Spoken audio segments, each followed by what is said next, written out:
رسالت اور اسے شہید ملت۔ میں اس وجہ سے یہ تقریر کر رہا ہوں کہ عورتوں کی یہ بات سن کے مردوں کی غیرت جاگے، اور دوسری بات اس وجہ سے کر رہا ہوں کہ جتنی بہنیں بیٹھی ہیں اس میں سے ایک کا جذبہ جاگ، ایک کا عشق جاگ جائے۔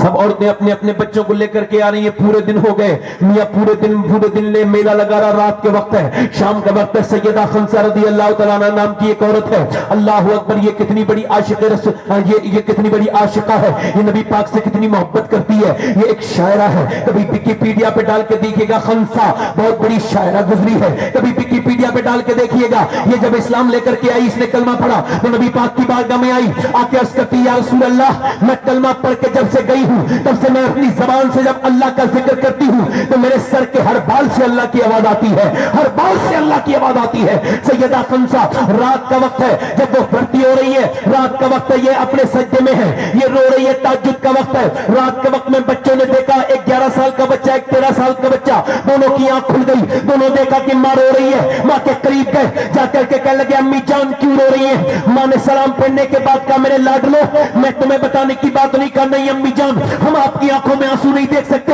ہم بڑے ہو گئے ہیں، کہا نہیں بتاؤ امی جان۔ ماں کہنے لگی بیٹے بات یہ ہے کہ ساری عورتیں اپنے اپنے جوان بچوں کو نبی کی بارگاہ میں دے چکی ہیں، اگر تم بھی جوان ہوتے تو میرا دل بھی کرتا تھا میں بھی اپنے بیٹوں کو قربان کر دوں اللہ کی راہ میں، مگر تم چونکہ چھوٹے ہو۔ دونوں بچے کھڑے ہوئے اور کھڑے ہونے کے بعد اپنی اپنی تلواریں لے کر کے آئے اور بولے اماں دیکھو چھوٹی چھوٹی تلواریں لے کے چلو حضور کی بارگاہ میں۔ امی جان آپ دل تھوڑا نہ کرو، ہم تیری اولاد جان دے دیں گے، اپنی ماں میری ماں جان دے دیں گے اپنے نبی کے لیے، اللہ کے رسول کی بارگاہ میں لے کے چلو۔ فجر کے وقت میں ماں نے اپنے بچوں کا جذبہ دیکھا تو لے کے پہنچی، نبی پاک نے دونوں بچوں کو دیکھا، فرمایا یہ بڑا والا بھی جا سکتا ہے مگر چھوٹا والا نہیں جائے گا۔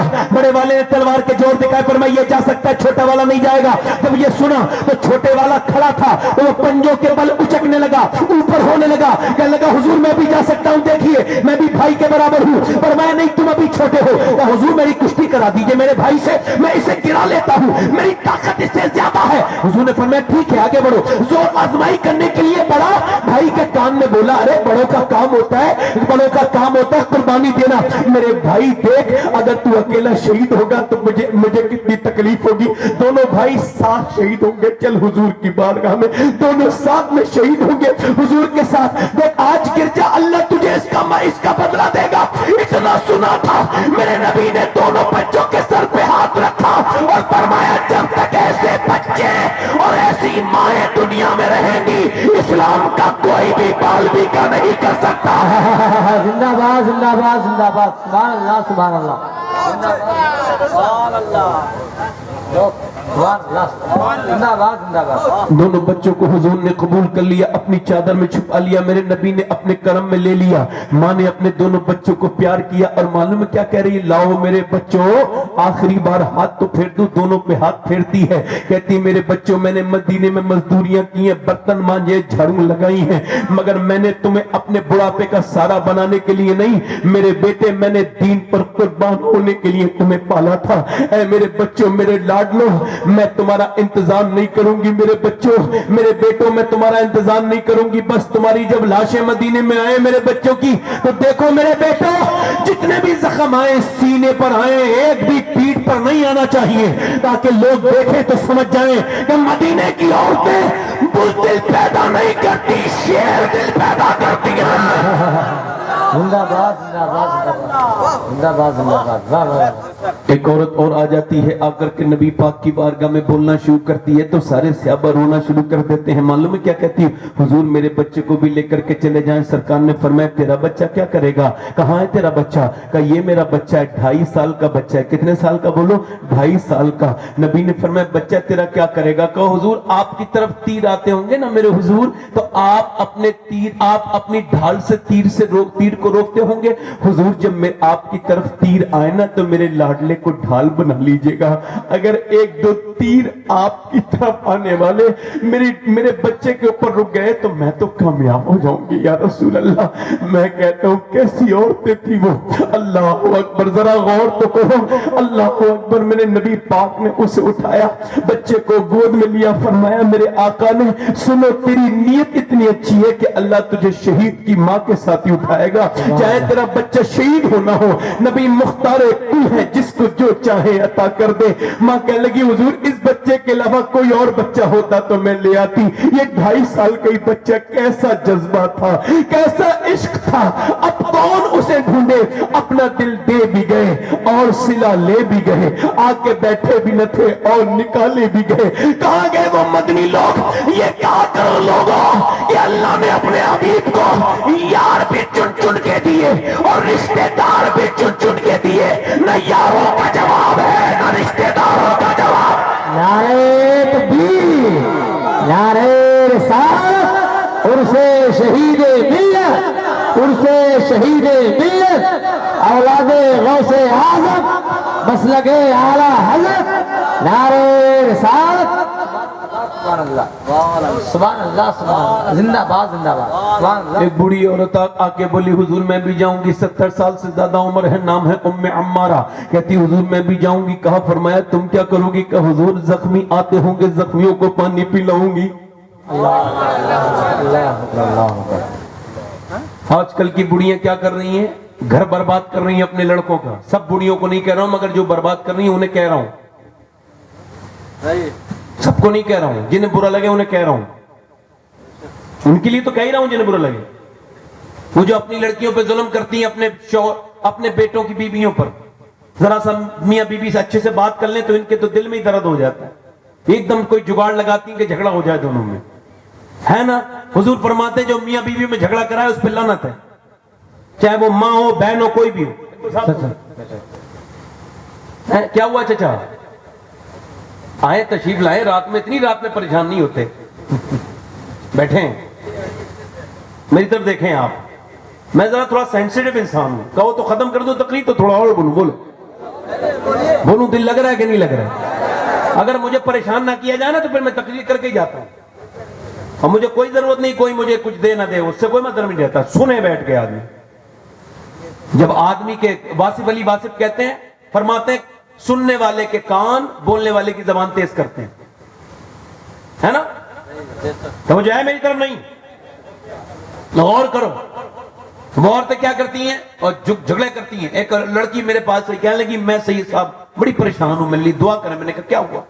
کہنے لگی وہ جو ہے نا میرے شوہر مجھے تکلیف دیتا ہے, میری ساس مجھے ہر ہفتے ہر 2-3 دن کے بعد تانا دیتی ہے کہ تیرے گھر سے کچھ لائی نہیں. کہتے میرا باپ تو مر چکا ہے, میں یتیم ہوں, کہاں سے لے کے جاؤں؟ اور میرا شوہر مارتا ہے, اور وہ مارتا توڑتا ہے. وہ کہتا جا اپنے گھر چلے جا. وہ جاتی نہیں. کیوں نہیں جاتی؟ کہاں جاؤں, میرے باپ نے میری بہت زیادہ قرضہ لے کے شادی کی تھی, 2 بہنیں پہلے سے بیٹھی ہیں, کس منہ سے جاؤں گی, کس تکلیف سے جاؤں گی. میں کہتا ہوں یار بیٹیاں بھی کتنی بھولی ہوتی ہیں, کتنی محبت والی ہوتی ہیں. 18-20 سال باپ بھائی پالتا ہے, مگر نہ جانے کس کس ظالم کے کبھی کبھی نظر ہو جاتی. کچھ بیٹیاں تو روتی ہیں, رو کے وہیں رہتی ہیں, کہیں نہیں جاتی. مجھے بتاؤ یتیم بچی سے پیسے مانگنے چاہیے؟ کیا مانگنا چاہیے؟ کیا دے گی بتا؟ وہ تو خود تیرے گھر کھاتی پیتی ہے, اسے کیا ظلم کر رہی ہے, ذلیل کر رہی ہے. تجھے شرم نہیں آتی اس بات پر؟ تجھے مرنا نہیں ہے, قبر میں تیرے پیر لٹکے ہوئے ہیں. بوڑھی بدبخت, یہ کب بند کرے گی یہ چیزیں؟ اور یہ سے اپنی بیٹی سمجھ, اس سے پیار کر. تو کیا سمجھتی ہے تیرے گھر میں فریج آ جائے گا تو گھر اچھا اللہ کو پسند آئے گا؟ تیرے گھر میں ٹائلس لگ جائے گی تو اللہ کو گھر پسند آئے گا؟ تو کیا سمجھتی ہے تیری اونچی بلڈنگ بن جائے گی تب اللہ کو پسند آئے گا؟ نہیں نہیں, میرے نبی فرماتے ہیں کس کا گھر اللہ کو پسند ہے؟ اڈانی کا پسند ہے, امبانی کا پسند ہے؟ نہیں نہیں, میرے نبی فرماتے ہیں اللہ کو وہ گھر پسند ہے جس میں کوئی یتیم رہتا ہو اور اس پر شفقت کی جاتی ہو, اس پر رحم کیا جاتا ہو. جہاں یتیم خوش ہوتا ہے اس گھر سے میرا پروردگار بھی. زندہ باد, زندہ باد, زندہ باد, زندہ باد. سبحان اللہ, سبحان اللہ, سبحان اللہ, سبحان اللہ. توجہ ہے میری بات میں؟ نہیں ہے توجہ ہے. ام عمارہ ہے, بولو سبحان اللہ.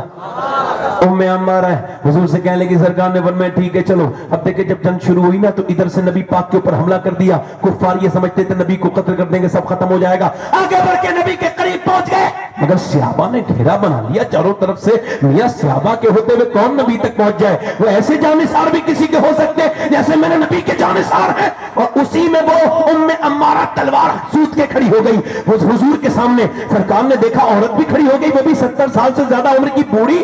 اللہ اکبر. تو میرے نبی نے جب اس کی طرف دیکھا نا تو بولی حضور بالکل آپ فکر نہ کریں, جب تک میری جان ہے آپ تک ایک آدمی بھی نہیں آ سکتا, میں اپنی جان دے دوں گی مگر حضور آپ کی طرف کسی کو نہیں آنے دوں گی.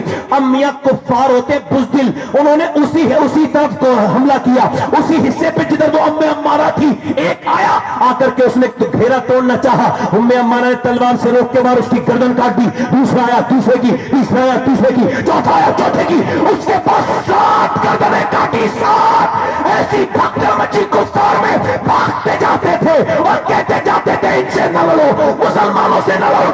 کیوں کہ جب 70 سال کی ام عمارہ کی تلوار میں اتنی دھار ہے تو علی کی تلوار کا کیا ہوگا؟ نعرے تکبیر, نعرے ماشاءاللہ, زندہ باد زندہ باد زندہ باد, سلامت رہے حضور, سلام علیکم.